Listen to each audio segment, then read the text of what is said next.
Shalom rekan-rekan pemuda, kembali kita akan merenungkan Sabda Bina Pemuda hari Rabu 16 Maret 2022. Sebelumnya mari kita bersatu dalam doa. Tuhan, terima kasih atas penyertaan pada saat ini Tuhan.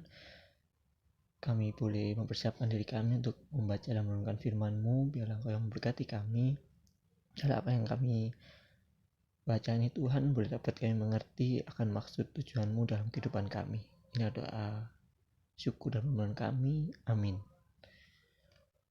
Pembacaan Alkitab pada hari ini diambil dari Markus 8 ayat 22 sampai 26. Lembaga Alkitab Indonesia memberi judul Yesus menyembuhkan seorang buta di Betsaida. Kemudian tibalah Yesus dan murid-muridnya di Betsaida. Di situ orang membawa kepada Yesus seorang buta dan mereka memohon kepadanya supaya ia menjamah dia. Yesus memegang tangan orang buta itu dan membawa dia keluar kampung. Lalu ia meludahi mata orang itu dan meletakkan tangannya atasnya dan bertanya, "Sudahkah kau lihat sesuatu?"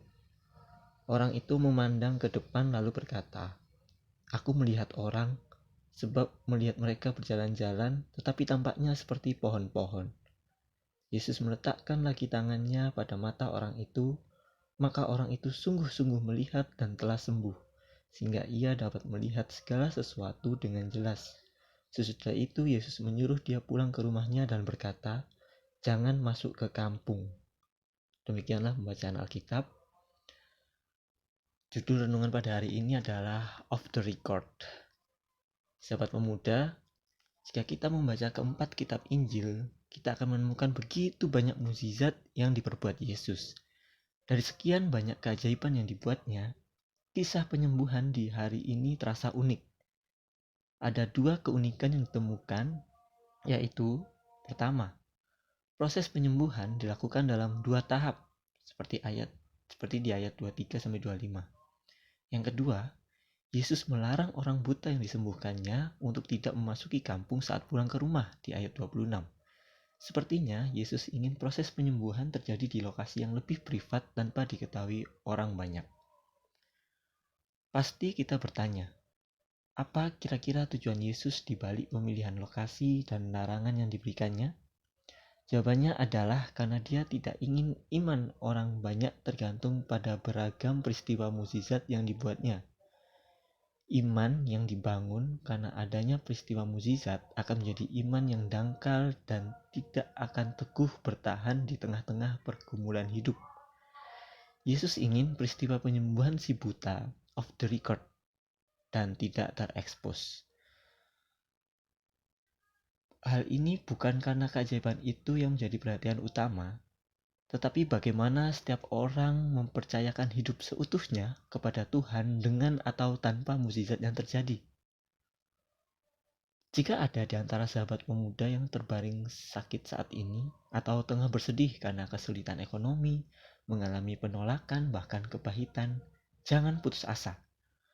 Terus andalkan Tuhan.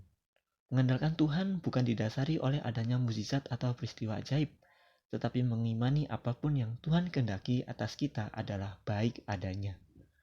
Kemahakuasaan Tuhan terlalu tinggi melampaui segala akal manusia. Kita tidak akan bisa memahami seutuhnya. Satu hal yang pasti, ketika kita berjalan bersamanya, maka sukacita dan damai sejahtera yang sempurna akan tetap tinggal dalam hati kita. Demikian renungan kita pada hari ini. Mari kita menutup dengan berdoa. Bapa dalam surga, terima kasih atas waktu yang boleh kami berikan. Terima kasih atas penyertaan yang boleh kami rasakan. Terima kasih atas firman yang boleh kami dapatkan. Biarlah Tuhan, Engkau yang mengajar kami untuk memahami bahwa kebesaran-Mu jauh melebihi mukjizat yang terjadi dalam hidup kami. Ya Tuhan, jikalau sebentar kami juga akan melanjutkan aktivitas-aktivitas kami, Kau yang menyertai dari awal sampai akhirnya. Demikianlah doa permohonan dan syukur kami. Amin.